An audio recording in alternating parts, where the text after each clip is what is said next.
किसी ने क्या खूब कहा है कि जिंदगी कांटों का सफर है, हौसला इसकी पहचान है।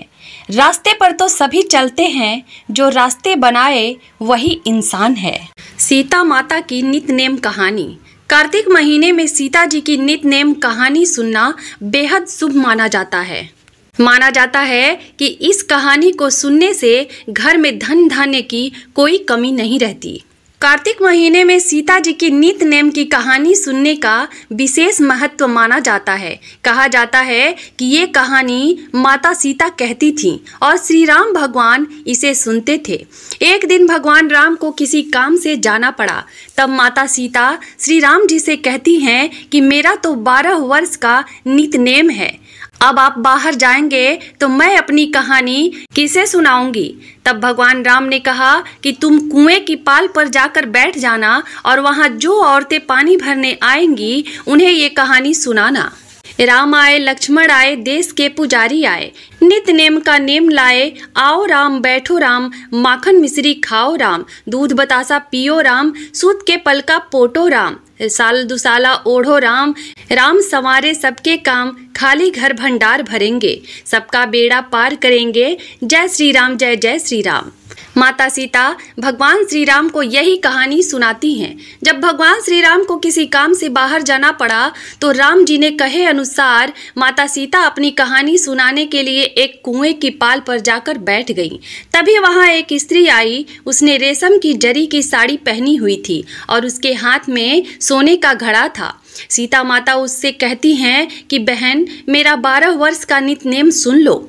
पर वो स्त्री बोली कि अगर मैं तुम्हारा नितनेम सुनने बैठ गई तो मुझे घर जाने में देर हो जाएगी, फिर मेरी सास मुझे डांटने लगेगी। ये कहते हुए उसने कहानी सुनने से मना कर दिया और वो चली गई। जब वह महिला घर पहुंचने ही वाली थी कि उसकी रेशम जरी की साड़ी फट गई और सोने का घड़ा मिट्टी के घड़े में बदल गया।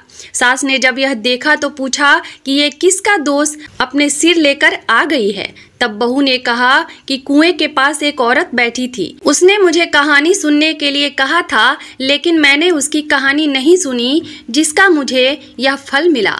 अपनी बहू की बात सुनकर अगले दिन उसकी सास वही साड़ी और वही घड़ा लेकर कुएं की पाल पर गई।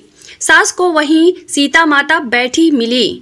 तब माता सीता ने कहा कि बहन, मेरी कहानी सुन लो। सास बोली कि एक बार ही नहीं, मैं तो 4 बार कहानी सुन लूंगी।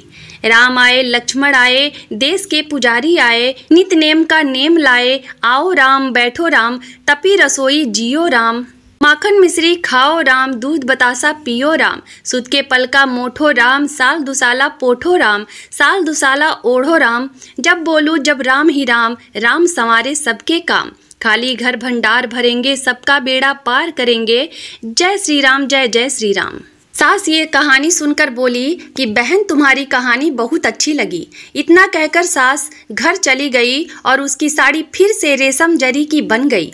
वहीं मिट्टी का घड़ा फिर सोने के घड़े में बदल गया। जब बहू ने यह देखा तो वो कहने लगी, सासू माँ, आपने यह सब कैसे किया?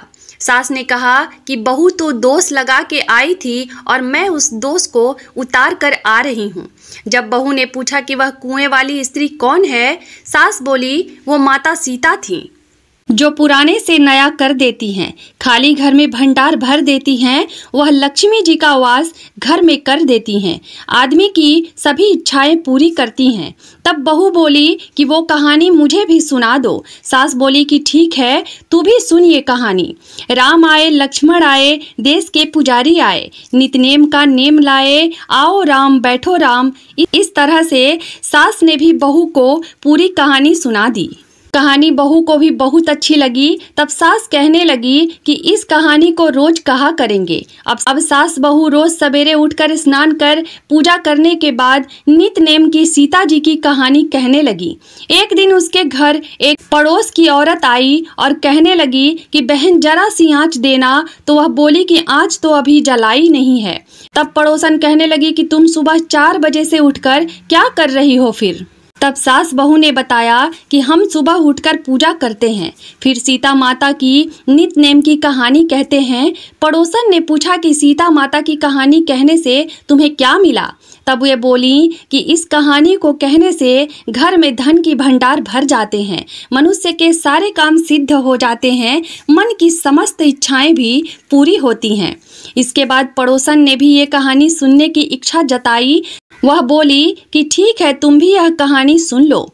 राम आए, लक्ष्मण आए, देश के पुजारी आए, नित नेम का नेम लाए।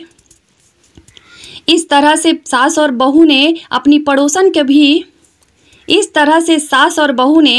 पड़ोसन को भी पूरी कहानी सुना दी। कहानी सुनने के बाद पड़ोसन कहने लगी कि कहानी तो बहुत ही अच्छी है। अब वह पड़ोसन भी नित नेम सीता माता की कहानी कहने लगी। इस कहानी को कहने से पड़ोसन के घर में भी धन के भंडार भर गए। हे सीता माता, जैसे आपने उनके भंडार भरे, वैसे ही आप हमारे भी भंडार भरना।